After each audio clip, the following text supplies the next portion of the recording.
શ્રી પ્રભુને પ્યારા શ્રી યમુનાજીના લાડીલા એવા રસિક સત્સંગી વૈષ્ણવોને જય શ્રી કૃષ્ણ. દરેક પ્રાણી માટે દયા રાખવું એ આપણું સ્વધર્મ છે, આપણું કર્તવ્ય છે. એ બધા જ ભગવાનનું સર્જન છે. કોઈ પણ પ્રાણી એ પ્રાણીના રીતે એને નિશ્ચિત દયા આપો, એના પ્રતિ સંવેદના રાખો, સદભાવ રાખો. પણ એ પ્રાણીઓથી એટલા બધા અટેચ ન થઈ જાઓ કે એ પ્રાણીને આપણે આપણા મોબાઈલ સુધી લઈ આવીએ, આપણા ઘર સુધી લઈ આવીએ. આમે અટેચમેન્ટ જેટલી ઓછી એટલી સારી ભાઈ. વધારે પડતી અટેચમેન્ટ એટલું જ દુઃખ વધારે. કારણ કે જ્યાં તમે અટેચ થાઓ છો ત્યાં ડિટેચ થવાના જ છો. આજે નહીં તો કાલે જેનું જન્મ તમને હસાવે છે એનું મૃત્યુ તમને રડાવવાનું જ છે. તમારા માતા પિતા, પુત્ર, ભાઈ, બહેન, સાસુ, સસરા ઇત્યાદિ, એકાદ બે મિત્ર, આટલી અટેચમેન્ટ બહુ થઈ ગઈ. અને એટલે જ કહેવામાં આવ્યું, વધારે પડતી અટેચમેન્ટ એ આજે નહીં તો કાલે ડિટેચમેન્ટ લાવશે અને એમાંથી દુઃખની પ્રાપ્તિ થશે. કુછ પાસ કુછ દૂર. इतना भी किसी के नजदीक मत हो जाओ कि उसकी दूरियां हमें सहन न हो, और इतने भी दूर मत हो जाओ कि कभी नजदीकी आ न पाओ. कुछ लोग दूर होके भी बहुत पास होते हैं और कुछ लोग पास होके भी बहुत दूर होते हैं. નજદીકીઓમાં પણ દૂરીઓ હોવી જોઈએ અને દૂરીઓ પણ એવી હોવી જોઈએ જે તમને નજદીકીઓ આપે. ઘણા લોકો એટલા અટેચ થઈ જાય, મને તો આના વગર ચાલશે જ નહીં, અને આ જો મારા જીવનમાં નહીં હોય તો હું જીવી જ નહીં શકું. અને જ્યારે કોઈ વ્યક્તિ મૃત્યુ પામે તો એના પાછળ એ પણ સુસાઇડ કરી નાખે, એ પણ મરી જાય. તે લેવલની એની આસક્તિ, એ લેવલનું એનું અટેચમેન્ટ કે એના ડિટેચમેન્ટને સહી જ ન શકે. લૌકિકના અંદરનું અટેચમેન્ટ એ અલૌકિક અટેચમેન્ટ સાથે ક્યાંક ને ક્યાંક જોડાયેલું હોવું જોઈએ. એકલું લૌકિકનું અટેચમેન્ટ હશે પણ સાથે અલૌકિકનું અગર અટેચમેન્ટ નહીં હોય તો એ લૌકિકનું અટેચમેન્ટ આજે નહીં તો કાલે તમને ડૂબાડશે. પણ આપણું મન અગર ભગવાન સાથે અટેચ્ડ હશે, આ મારા પરિવારજનો એ મારા પ્રભુની સેવા માટે છે, આ મારા પરિવારજનો એ મારા પ્રભુના છે, મારી પત્ની એ મારી પ્રભુની છે, મારો દીકરો એ મારા પ્રભુનો છે, મારું પરિવાર એ પ્રભુનું છે, મારા મિત્રો પ્રભુના છે.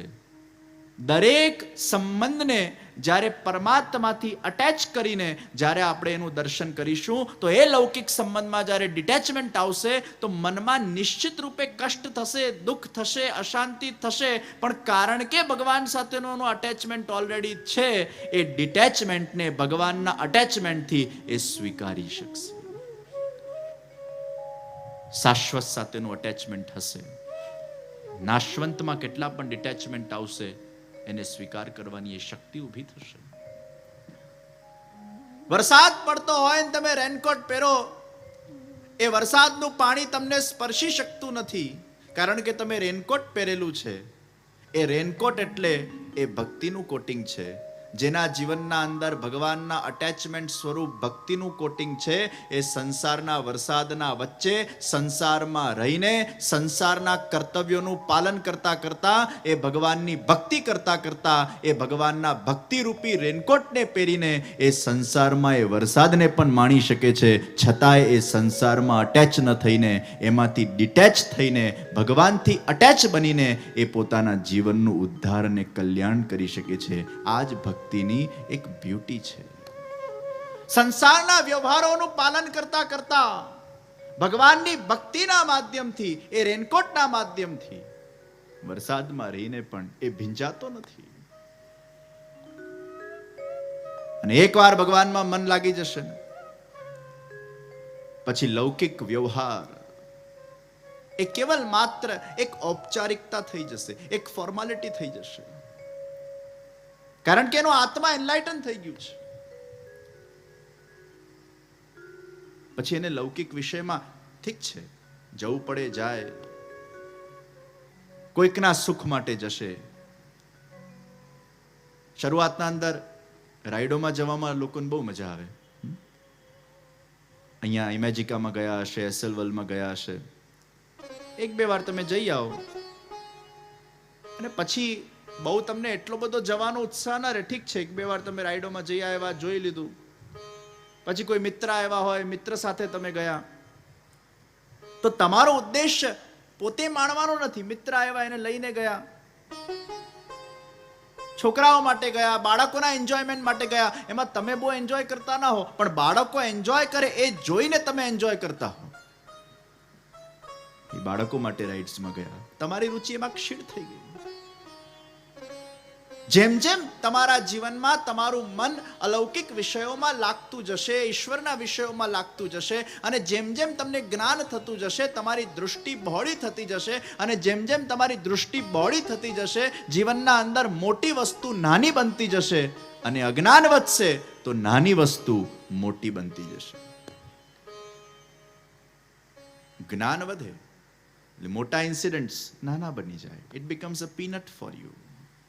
હવાઈ જહાજમાંથી આપણે જ્યારે ભૂતલ પર જોઈએ અને નાની નાની ગાડીઓ ચાલતી હોય, ત્યારે હવાઈ જહાજ ઉપરથી એ ગાડીઓ ઘણીવાર દેખાતી ના હોય, અને દેખાય કદાચ ટેક ઓફ વખતે તો નાની નાની દેખાય. અને એ જ તમે નીચે હો અને એ ગાડીને જુઓ તો એ ગાડી તમને મોટી દેખાય.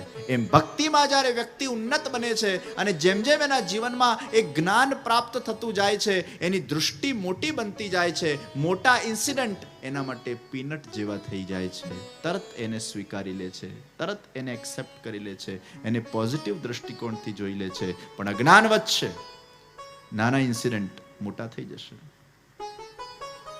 આમ ચાલતું ફરતું કોઈ આપણને સ્માઇલ નહીં આપે ને તોય આપણને ખોટું લાગી જાય. જો ને પેલા મને સ્માઇલ નહીં આપી તો તું કઈ તોપ છે, નહીં આપી તો નહીં આપી.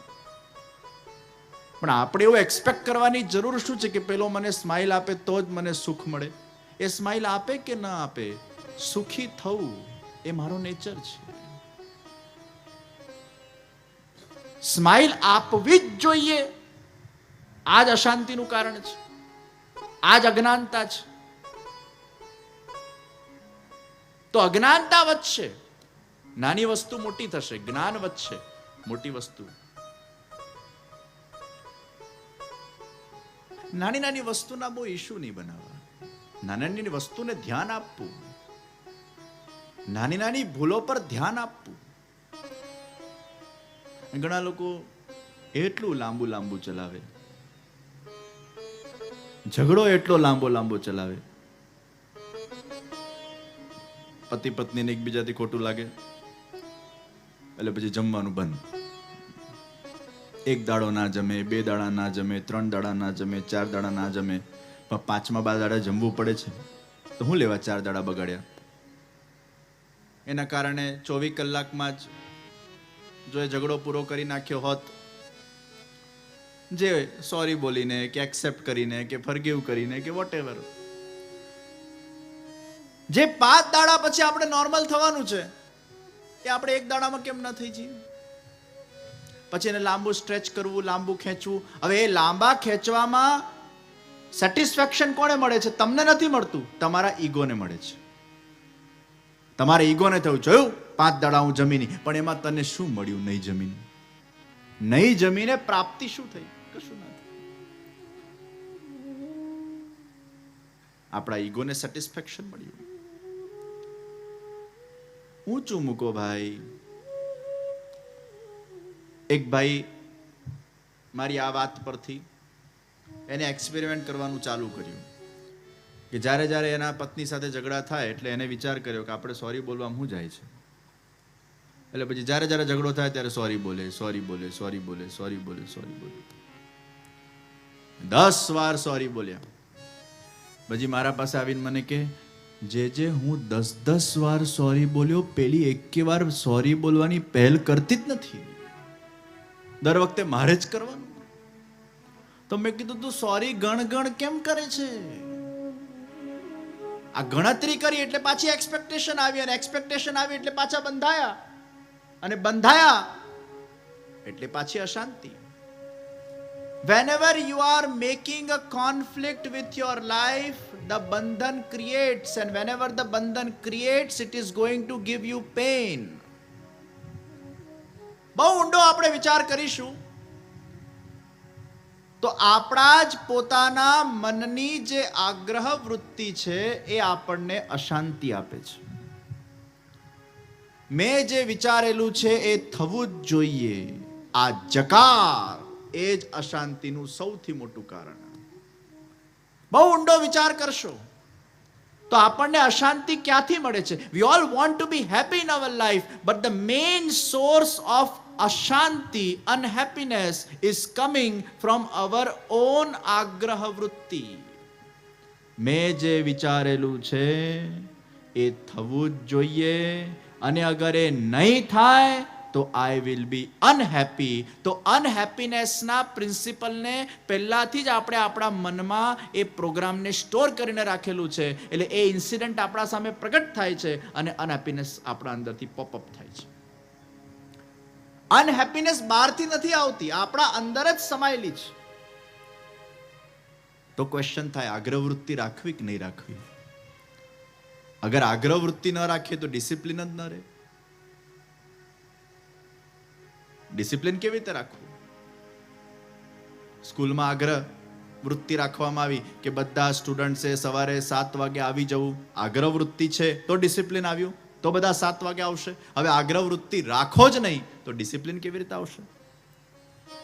તો ત્યાં કહેવામાં આવ્યું, આગ્રહ વૃત્તિ ચોક્કસ રાખવી, છેક સુધી રાખવી, છેક સુધી ડિસિપ્લિન રાખવું. પણ ક્યાંક કોઈ સરકમસ્ટન્સથી તમારી અગર ઈચ્છા પૂરી થતી નથી તો એ વખતે તમારા માઇન્ડમાં એ એજ્યુકેશન હોવું જોઈએ, એ તમારા અંદરની એ સિસ્ટમ એવી કામ કરવી જોઈએ કે તમારા પાસે અગર પ્લાન એ વર્ક થતું નથી તો there should be plan B and there should be plan C. આપણે શ્વાસ ન લઈ શકીએ તો ઓક્સિજન માસ્કનો પ્લાન બી છે, અને એમાંય શ્વાસ લેવાનું ન ફાવે તો વેન્ટિલેટરનો પ્લાન સી છે. પણ વેન્ટિલેટર પણ અગર જતું રહે તો પછી વ્યક્તિનું મૃત્યુ થઈ જાય. એમ આપણા મનનું મૃત્યુ ન થાય એનું આપણે ધ્યાન રાખવાનું છે. There has to be a plan B and there has to be a plan C with us. છેક સુધી પુરુષાર્થ કરવાનો છે, પણ છતાંય પુરુષાર્થ અગર આપણો સફળ નથી થતો તો પછી શું? તો ત્યાં પ્લાન બી કામ કરે છે. અને વલ્લભાધીશ મહાપ્રભુજીએ બહુ સુંદર સિદ્ધાંત આપ્યો કે આપણા મન અને બુદ્ધિના અંદર વિવેક હોવો જોઈએ. અને એ વિવેકની બહુ સુંદર પરિભાષા આપી.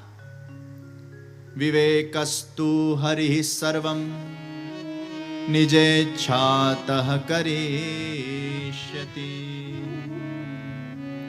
વિવેકસ્તુ હરિ સર્વમ નિજેચ્છાતઃ કરિષ્યતિ. હરિ બધે જ છે, બધું હરિનું જ છે.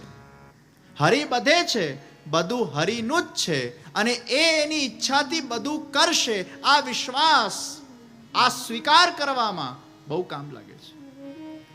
છેક સુધી પુરુષાર્થ કર્યો અને પછી પણ અસફળતા મળી તો મહાપ્રભુજીએ સિદ્ધાંત આપ્યો, નિજેચ્છાત કરિષ્યતિ.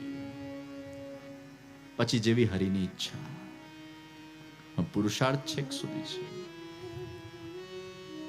અને આ હરિની ઈચ્છાનો સિદ્ધાંત જ આપણને આપણા ધાર્યું જ્યારે નથી થતું ત્યારે એને સ્વીકાર કરવામાં કામ લગાડે છે. એક બેનને મેં પૂછ્યું, તમે ઠાકોરજીની સેવા કરો છો? મને કે ના, નિજેચ્છાત કરિષ્યતિ. મેં કીધું એટલે? એ ઈચ્છા કરશે ને ત્યારે કરશું. એટલે એનો અર્થ કે પુરુષાર્થ જ નહીં કરવાનો. નિજેચ્છાત કરિષ્યતિનો અર્થ એ નથી કે પુરુષાર્થ નહીં કરવાનો, એક જ જગ્યાએ બેઠા રહેવાનું અને આમ્રના પેડના નીચે બેસીને ખાલી વિચાર કરવો કે આ આંબાનો એ ફળ તૂટે અને મને મળે. પુરુષાર્થ કરવાનો છે. પુરુષાર્થ કર્યા પછી પણ તમે અગર આંબાના એ ફળ સુધી નથી પહોંચી શકતા કે એને નથી તોડી શકતા તો એમાં નિજેચ્છાત કરિષ્યતિ માનવું, પણ છેક સુધી પુરુષાર્થ કરવાનો છે. याद रखना, पुष्टि मार्ग में पुरुषार्थ को महत्व दिया है. नहीं तो आ तो लोग बता के आ तो બધું કૃપા કૃપા કૃપા કૃપા કૃપા કૃપા. એ કૃપા કરશે ત્યારે થશે, એ ઈચ્છશે ત્યારે થશે, તો તમારે કંઈ કરવાનું જ નથી. એટલે તમારે બેઠા જ રહેવાનું છે. पुरुषार्थ करना है, अंत तक करना है, और फिर भी सफलता नहीं मिलती. निजेच्छातઃ करिष्यति. કેવો સુંદર વિવેક આપ્યો છે મહાપ્રભુજીએ કે તમારા જીવનમાં તમારું ધાર્યું ન થાય ત્યારે કઈ રીતે તમે તમારા મનને સમજાવશો, કયા વિચારો આપશો, કઈ રીતે એને ટેકલ કરશો, કઈ રીતે તમારા મનનું આયોજન કરશો.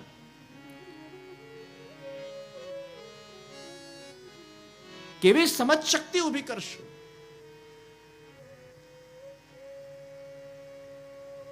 ઘણીવાર એવું બનતું હોય તો પહેલો વિવેક, વિવેકસ્તુ હરિ સર્વમ. હરિ બધે છે, બધું હરિનું જ છે ને બધું હરિ કરે છે, જે ગઈકાલે આપણે જોઈ ગયા. બીજો વિવેક નિજેચ્છાત કરિષ્યતિ. અને ત્રીજો વિવેક પ્રાર્થિતે વા તત કિમ સ્યાત સ્વામ્ય અભિપ્રાય સંશયા. ભગવાન સામે પ્રાર્થના નહીં કરવી.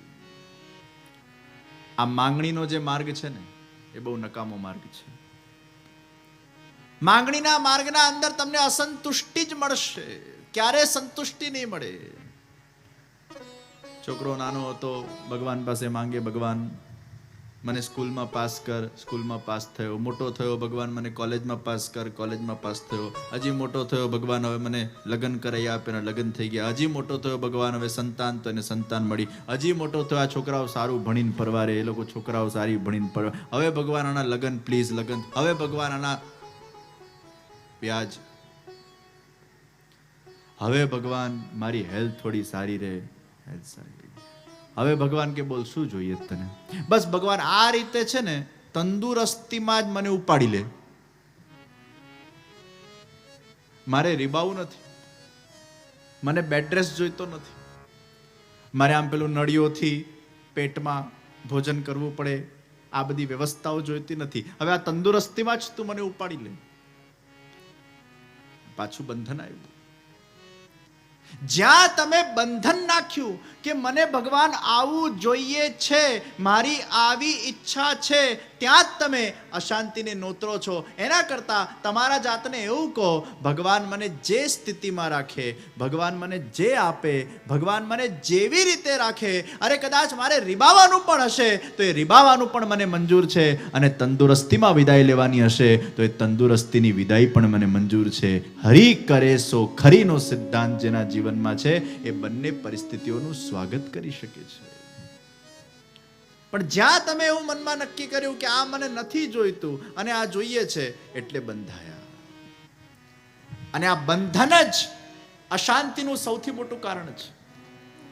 Don't conflict with your life. You always conflict when you are creating a concept, I want this, and if you don't get it, then you become unhappy. I want this નો concept રાખજો, પણ એ ન મળે તો plan બી ને plan C રાખજો. ત્યાં વિવેક બુદ્ધિથી નિજેચ્છાત કરીશ.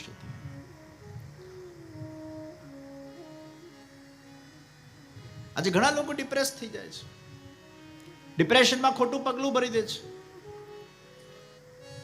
અને મારા હિસાબે ડિપ્રેશનની પરિભાષા શું? મનનું મૃત્યુ, એનું જ નામ ડિપ્રેશન છે. મન વ્યક્તિનું મરી જાય એટલે ડિપ્રેશન. 3 લૌકિક વિવેક છે. પહેલો લૌકિક વિવેક કયો? Accepting the nature of an individual as it is. બીજું, understanding the nature of an individual. ત્રીજું, adjusting yourself with the nature of an individual. આ 3 લૌકિક વિવેક છે. પહેલું, એક્સેપ્ટિંગ ધ નેચર. જે વ્યક્તિ જેવો છે એવો જ રહેવાનો છે, એમાં કોઈ પરિવર્તન આવવાનું નથી. આપણે બધા દુઃખી કેમ થઈએ છીએ? કારણ કે આપણે એક્સપેક્ટ કરીએ છીએ કે આ વ્યક્તિમાં, આના સ્વભાવમાં પરિવર્તન આવે, અને ક્યારેય આવતું નથી, એટલે આપણું મન અશાંત થાય છે. પણ when you accept the individual as it is, આમાં કઈ જ પરિવર્તન આવવાનો નથી, આ જે છે એવો જ કે એવી જ રહેવાની છે, ત્યારે તમારો જોવાનો નજરિયો બદલાઈ જાય છે. પાગલને કેવું આપણે એક્સેપ્ટ કરી લઈએ છીએ? પાગલ છે તો પાગલ છે, ફૂલ સ્ટોપ. એમ તમારા ઘરે કદાચ ઘરવાળા ગુસ્સાવાળા હોય 1 2 વાર 5 વાર 10 વાર ગુસ્સો કરે, પછી સ્વીકારી લો. તમે તમારા જાતને એવું નહીં કહો કે આ કેમ ગુસ્સો કરે છે, આ કેમ ગુસ્સો કરે છે, આ કેમ ગુસ્સો કરે છે. જેટલા પ્રશ્ન પૂછશો અશાંતિ વધશે. એના કરતાં તમારા જાતને કહો આ ગુસ્સા વાળો છે, ફૂલ સ્ટોપ, સ્વીકાર, એક્સેપ્ટ. અને એકવાર સ્વીકારી લીધું ને પછી પેલો ગુસ્સો કરશે ને તો આપણને બહુ મજા આવશે. કેવી સરસ એની આંખો છે, લાલ લાલ, વાહ, ગુસ્સા કરને કી ક્યા અદા હૈ, વાહ, ગુસ્સા ભી એસા હોના ચાહીએ. એ ગુસ્સાને તમે એકવાર સ્વીકારી લો ને, દરેક વસ્તુને આ જીવનમાં પચાવવી પડે ભાઈ. એકવાર પચી જાય ને પછી રાહત થઈ જાય. ખાવાની વસ્તુ પણ પચી જાય પછી રાહત થાય, એમ વ્યક્તિનો સ્વભાવ પણ પચી જાય પછી રાહત થાય. પણ જો સ્વભાવનો અપચો કરશો ને તો પેલું નડ્યા કરશે, નડ્યા કરશે, નડ્યા કરશે. અને આ દુનિયામાં ઇનડાઇજેશન જેવો રોગ એ બીજો કોઈ રોગ નથી. પેટ બગડે તો આખું શરીર બગડે, એમ મન બગડે તો આખું જીવન બગડે. એ મનને બગાડતા નહીં કોઈકના સ્વભાવથી. સ્વભાવને પણ પચાવવું પડે ભાઈ. Digest the nature of an individual, because you cannot change the nature of an individual. What it is as it is. પ્રકૃતિને આપણે બદલી શકીએ છીએ. વરસાદ આવે તો આપણે રેનકોટ પહેરીએ છીએ, ગરમી લાગે તો આપણે એવા કપડાં પહેરીએ છીએ, ઠંડી લાગે તો આપણે સ્વેટર પહેરીએ છીએ. આપણે પ્રકૃતિ પ્રમાણે ચાલીએ છીએ. પ્રકૃતિ આપણા પ્રમાણે ચાલે છે ના. ऋतु अनुसार हम अपने मन को जैसे बदलते हैं, उसी प्रकार व्यक्ति के स्वभाव के अनुसार व्यक्ति को अपने आप को उसमें मोल्ड करना पड़ता है, उसके साथ एडजस्ट करना पड़ता है, उसको एक्सेप्ट करना पड़ता है और उसको अंडरस्टैंड करना पड़ता है. एक्सेप्टिंग, अंडरस्टेન્ડિંગ એન્ડ એડજસ્ટિંગ, આ 3 ગુણ જે વ્યક્તિના અંદર, આ 3 વિવેક જે વ્યક્તિના અંદર, વ્યવહારિક જગતના અંદર છે, એ વ્યક્તિ હંમેશા સુખી થઈ શકે છે. એ ક્યારે પણ દુઃખી થતો નથી, કારણ કે એના અંદર આ 3 મુખ્ય ગુણો છે. હવે આપણે આનું ઊંધું કરીએ છીએ. આપણે એક્સેપ્ટ જ કરતા નથી અને ઉલટું પ્રશ્ન કર્યા કરીએ, કેમ આવો, અને પછી પાછી મુદત પાડીએ. આ જ્યાં સુધી આના સ્વભાવને બદલશે નહીં ત્યાં સુધી મને ગમશે નહીં. એટલે જિંદગી ભર એવો ને એવો જ રહે. એ રાહ જોઈને બેઠો હોય ક્યારે બદલાય, ક્યારે બદલાય. એ નહીં બદલાય. You have to used to it. And we have this tendency to get ourselves used to it, but we don't want to. અમારા વંદનાબેન અહીંયા બેઠા છે, ચૂના ભટ્ટીમાં રહે છે. એ સૂઈ ગયા હતા, હમણાં જાગ્યા, નામ લીધું એટલે. એ શાંતિથી બેઠેલા. એ ચૂના ભટ્ટીમાં રહે છે. અને તમારા ઘરના બાજુમાંથી ટ્રેન બહુ જાય ને, રેલવે સ્ટેશનના પાસે છે ને. બહુ વર્ષો પહેલા હું નાનો હતો ત્યારે રોકાયો હતો, મને યાદ છે. એમના ઘરે બાજુમાં જ ટ્રેનો જાય. એટલી બધી ટ્રેનો આમ હોર્ન વગાડતી જાય. એકવાર એમના ત્યાં સૂતો તો મને આખી રાત ઊંઘ નથી આવી. 15-20 વર્ષ પહેલાની વાત છે. એ વખતે મારી ઉંમર કેટલી ખબર નહીં. એ મને યાદ છે કે એમના ઘરે ઊંઘ્યો નહોતો. પણ હવે એમને તમે પૂછો ને, તમને ઊંઘ આવે છે? હવે કદાચ જો ટ્રેન ના જાય ને તો એમને ઊંઘ ના આવે. હવે એની આદત પડી ગઈ કે ટ્રેનના હોર્નની એવી આદત પડી ગઈ કે હવે જ્યાં સુધી પેલો હોર્ન ના વાગે, કારણ કે હવે એને સ્વીકારતા ગયા. જે છે આજ છે, જે છે આજ છે, જે છે આજ છે. આના સાથે જ રહેવું પડશે, આના સાથે જ જીવવું પડશે. આ જ જીવન છે, અહીંયા જ જીવન છે. ઘર બદલાય એવી કોઈ સંભાવના નથી. Accept, adjust, understand. અને પછી કેવું મન માની જાય છે. પછી એ હોર્ન આપણને અખરતું નથી.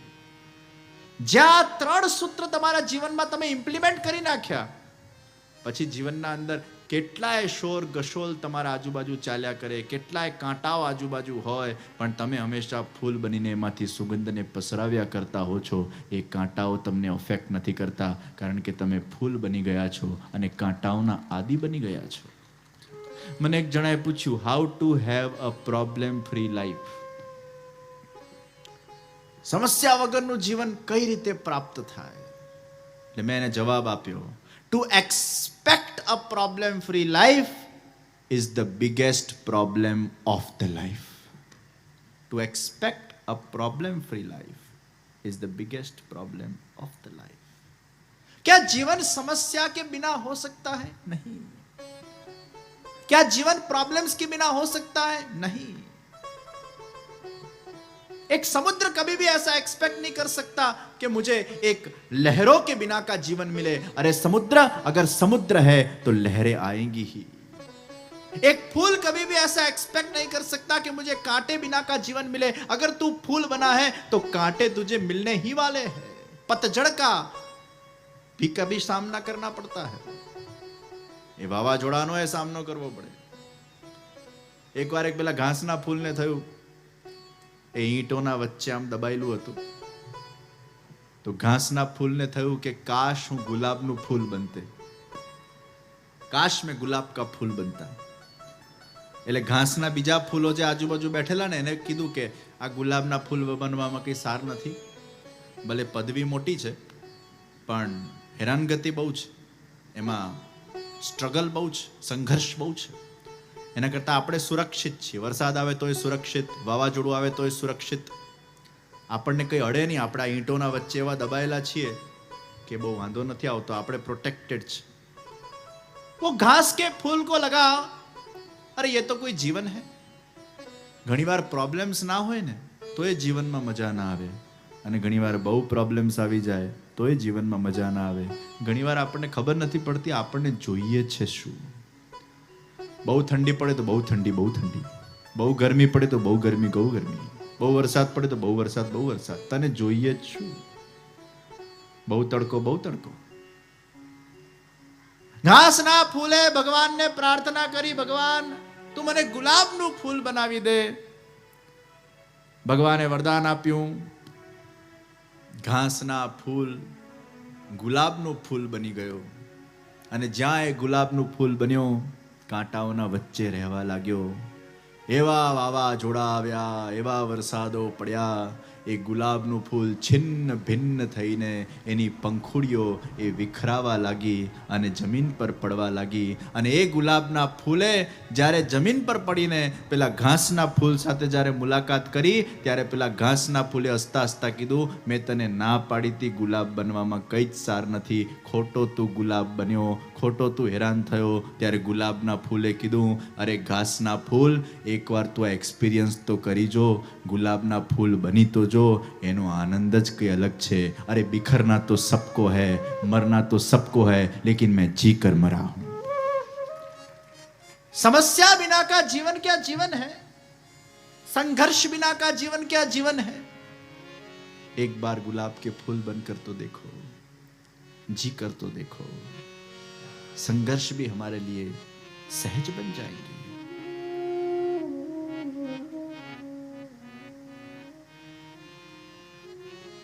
તો કોના જીવનમાં પ્રોબ્લેમો નથી ભાઈ? Expecting a problem-free life is the biggest problem. We live with the problem. આ કેમ પ્રોબ્લેમ આવ્યો આ ક્વેશ્ચન જવા દો.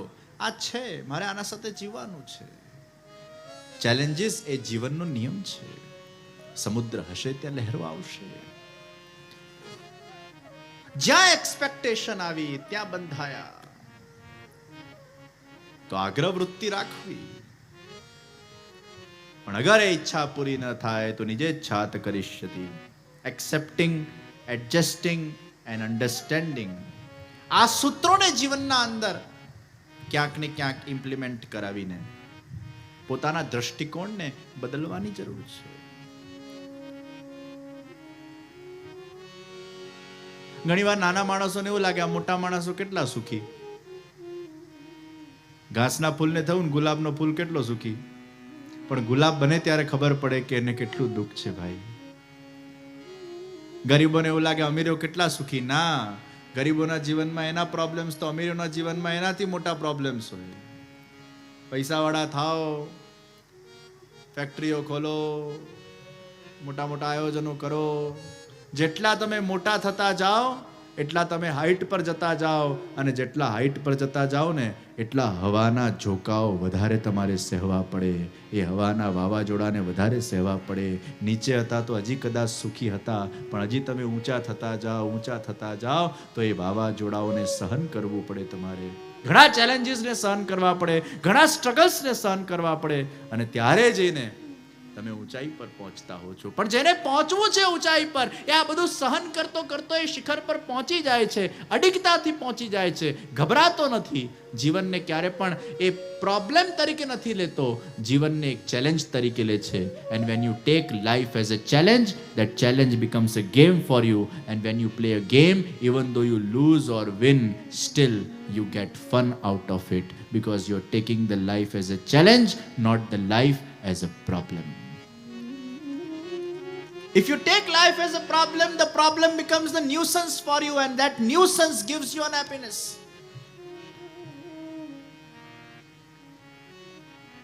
તો જ્યાં એક્સપેક્ટેશન આવી, બંધાયા. વિવેકસ્તુ હરિ સર્વં નિજેચ્છાત કરિષ્યતિ. આ મનને સમજાવવાનો એક પ્રકાર છે, અને આપણું મન સમજીએ જાય છે.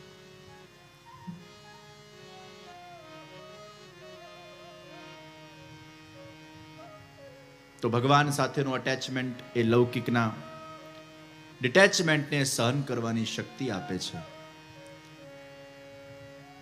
આપણા નેત્રના માધ્યમથી આપણે એવી વસ્તુઓ જોઈએ જે જોવાથી આપણને સાત્વિકતા મળે, સારા વિચારો આવે, સારું સ્મરણ થાય, અને આપણું મન ત્યાં જોડાય. પણ એવી જગ્યાએ ન જોડાઈએ જ્યાં જોડાઈને આપણને કશે ફાયદો થવાનો નથી. તો ડીઓજી માંથી જીઓડી તરફ, પ્રાણી માત્ર દયાના પાત્ર, ઈશ્વર માત્ર પ્રેમના પાત્ર. પછી ક્યાંક પેલા જળ ભરત જેવી હાલત ન થાય આપણી, કે છેલ્લા સમય હરણના બચ્ચામાં એમની આસક્તિ થઈ અને પછી હરણનું જન્મ લેવું પડ્યું. હવે વિચાર કરો કે તમે જેના વિચાર સૌથી વધારે કરશો, જેનું સ્મરણ સૌથી વધારે કરશો, અને મરણ વખતે અગર એનું સ્મરણ થયું તો પછી આવતું જન્મ કોનું લેવું પડશે? છેક સુધી કૂતરાનું સ્મરણ થયું તો આવતું જન્મ તો જેનો વિચાર આવશે એનું સ્મરણ થશે, અને જેનું સ્મરણ થશે એના ગુણોનો વિકાસ તમારા અંદર થશે. કીટ ભમરીનો સિદ્ધાંત, કે પેલી ભમરી કીડો ભમરીના ભયથી બમરી બમરી બમરી બમરી બમરી બમરી ચિંતન કર્યા કરે છે, ભયથી ચિંતન કરે છે.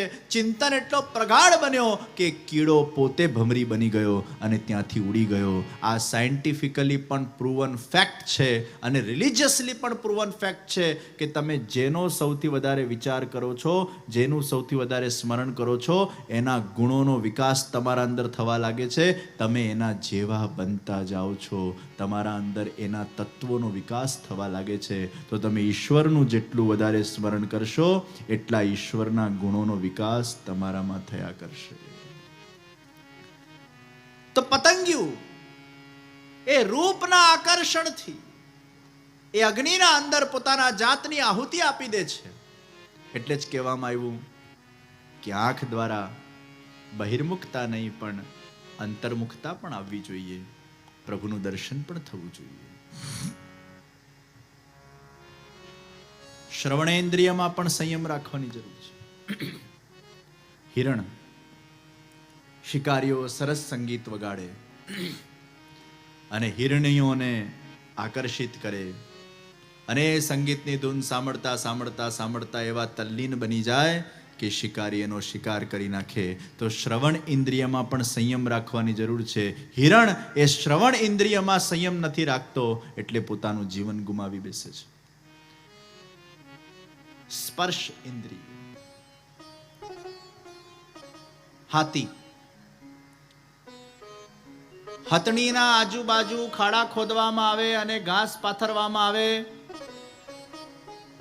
અને પેલો હાથી હથણીને સ્પર્શ કરવાના સુખને કેન્દ્રમાં રાખીને દોડતો દોડતો આવે, એને એવું લાગે અહીંયા જમીન છે, પણ ખાડાના ઉપર ઘાસ પાથરેલી હોય છે અને એ ખાડામાં પડે છે અને બિચારાને રીબાઈ રીબાઈ રીબાઈ રીબાઈને મારી નાખવામાં આવે છે. તો એ સ્પર્શેન્દ્રિય, એમાં જો સંયમ નહીં હોય તો પણ જીવન ગુમાવવું પડે છે.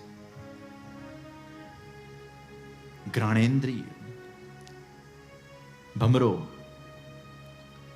કમળના વચ્ચે જઈને રહે અને એ કમળની સુગંધમાં એટલો આસક્ત થઈ જાય છે કે ભમરો ધારે તો કમળમાંથી બહાર નીકળી શકે છે, પણ એ કમળના જ અંદર એ સુગંધમાં, એ નશામાં એવો વ્યસ્ત થઈ જાય છે કે એકવાર હાથીઓનું ઝુંડ આવે છે અને હાથીનો એક પગ એ કમળ પર પડે છે અને ભમરો ત્યાંનો ત્યાં જ અચ્યુતમ કેશવમ માધવમ થઈ જાય છે.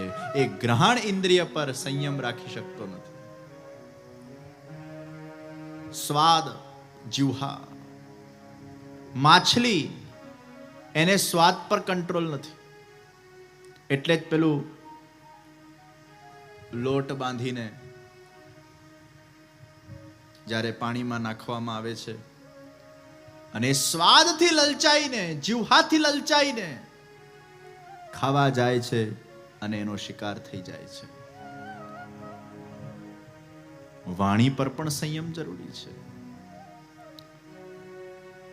વાણી પર અગર સંયમ નહીં હોય, આ વાણી કોઈને પાણી પાણી પણ કરી શકે, વાણી કોઈને સવારી પણ શકે અને વાણી કોઈને મારી પણ શકે. વાણીમાં સવારવાની પણ શક્તિ છે અને વાણીમાં મારવાની પણ શક્તિ છે. દરેક ઇન્દ્રિયો પર સંયમ જરૂરી છે.